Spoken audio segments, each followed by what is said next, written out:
Hey, Gopher fans, it's time for another Gopher Talk here. I'm Mike Grimm with Gopher Radio and gophersports.com. As always, our Gopher Talks are presented by Affinity Plus Federal Credit Union. We welcome to our show here Mark Coyle, who this evening, as we tape, is coming off of an announcement where he has made a change in leadership with the University of men's basketball team.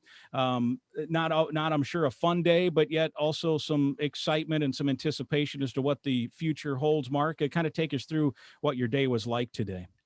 Yeah, well, obviously, a lot of conversations and meetings with different groups, and I had a chance to obviously talk with Richard over the past few weeks and over the past few days about our program, and then had a chance to talk with our assistant coaches and our staff tonight, and then had a chance to talk with our student athletes on our men's basketball team, and just told them how much I appreciate them, how much I appreciate how they represent our program, and yes, these are difficult days, they're difficult decisions, but I'm very confident. I think Minnesota is a unique place. We've got a wonderful practice facility. We got a great venue in Williams Arena.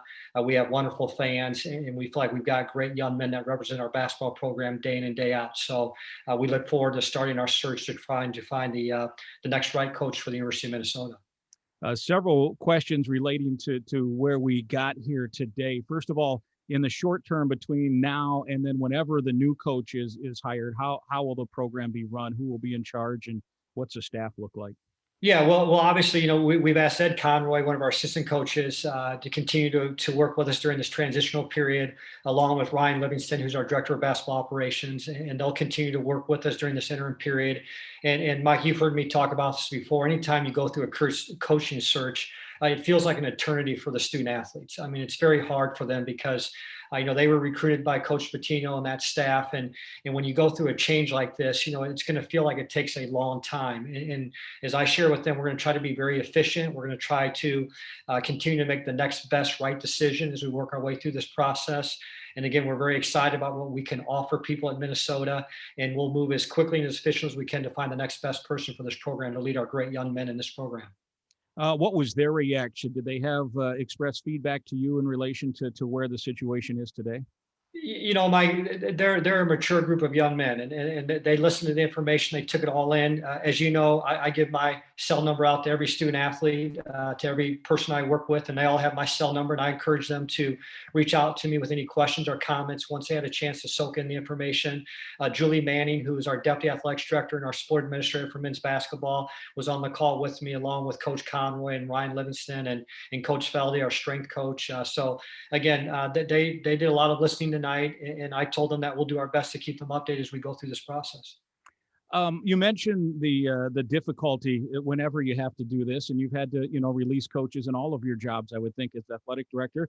In this case, it's a high profile situation, and I know you liked Richard Pitino personally. And Richard's talked about it, that no matter how this ended, you guys would remain friends. I enjoyed working with him. We all wished better success. So how difficult, knowing that as a backdrop, was this? Well, you hit the nail on the head. I'm a big Richard Pitino fan. When I was hired 5 years ago, he and I had a chance to kind of get to know each other, to work with each other.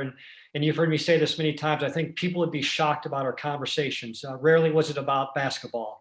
We talked about our families. We talked about our kids. We talked about the things we'd like to do outside of work. And he and I have a very good relationship. And I have a lot of respect for Richard in the way he does things. He's the type of person. And Mike, you've traveled with us. I know this year was very unique, but you travel with us. And Richard talks to everybody on the travel party, whether you're the entry-level person or you're the top donor to the program. Richard spends time with you. Just a very genuine person and a good person. And obviously that made it more difficult because he is such a great person. And I know Richard's going to go on to do some great things, and just thankful for he, his wife, Jill, and their kids, and the commitment they gave to Minnesota. And we wish them nothing but success as they move forward. What was the last little bit of a timeline like leading up to today? And then what do you foresee? As you mentioned, it may feel like an eternity as things are looking in the timeline then for the future as well. Yeah, well, obviously, I've had many conversations with President Gable, and I can't tell you, I hope people understand how supportive she is and what a great leader she is, not only for our institution, but for our athletics program. She truly gets our world and understands it, and she's been incredibly supportive. So obviously I've had conversations with her, and our next steps, quite honestly, is we'll start the process. We as you know, I like to be prepared. I've got a list of people that we've been following for several years, and we'll kind of take a look at that list and expand that list and make sure we have a great broad group of people that we can look at for this program. And again, we feel like we have a very attractive job. I know other jobs have opened up today in the Big Ten and the Big 12 and around the country. So obviously there's competition to go out and get these great coaches. But again, we feel like being in the Big Ten, having a world-class research institution, we can offer a lot of special things to a great coach. And again, we've got a great group of young men who represent our program day in and day out. So we're going to do everything we can to find the right fit for this program. A lot has been made, certainly, since think it was a year ago this week that the basketball season and in essence the sports season ended. You and I did an interview similar to this to talk about that, and now a year later, a lot's been made of finances. How, if at all, would that impact one, the decision to make a change, and two, moving forward in terms of what you can look at from a budget to attract a top flight candidate?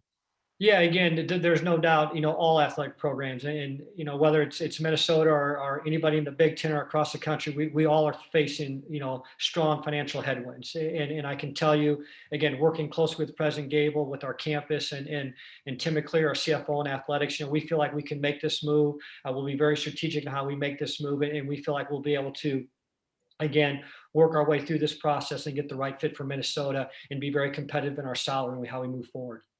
What are you looking for in the new coach? Whenever that day is that you make the decision, what are you hoping to see in that person? Well, I think there's a couple things, Mike, that I try to steer. I've been incredibly fortunate, spending 7 years at Kentucky with Mitch Barnhart and being able to watch him go through the process of hiring 2 basketball coaches there. When I look at a program, I think you look at 4 facets, Mike. I think you look at from a compliance standpoint. I think you look at an academic standpoint. I think you look at a PR and fundraising standpoint. And then obviously there's a competitive standpoint. I've talked long and hard about, our goal is to compete at a high level. In the Big Ten Conference, if you compete at a high level, you're going to have an opportunity to be in the NCAA tournament and do some special things. And that's our expectation. So, we're going to go out and we're going to do our best to identify a pool of candidates that come from a diverse background, that can offer special things in Minnesota, but people who understand the importance of the compliance, the academics, the PR fundraising, and the competitive side of it. And as you call upon people around the country through that network, through that list you may have already had and expanded it, do you have a thought on how long this whole process might take? Yeah, Mike, you're trying to trick me now. What I mean by that is, again, as I told the student athlete, it's going to feel like an eternity. It really does. And I get that, and I don't have a timeline. Obviously, we have coaches that are still coaching right now, in the NCAA tournament, with the uniqueness of the NCAA tournament this year in Indianapolis.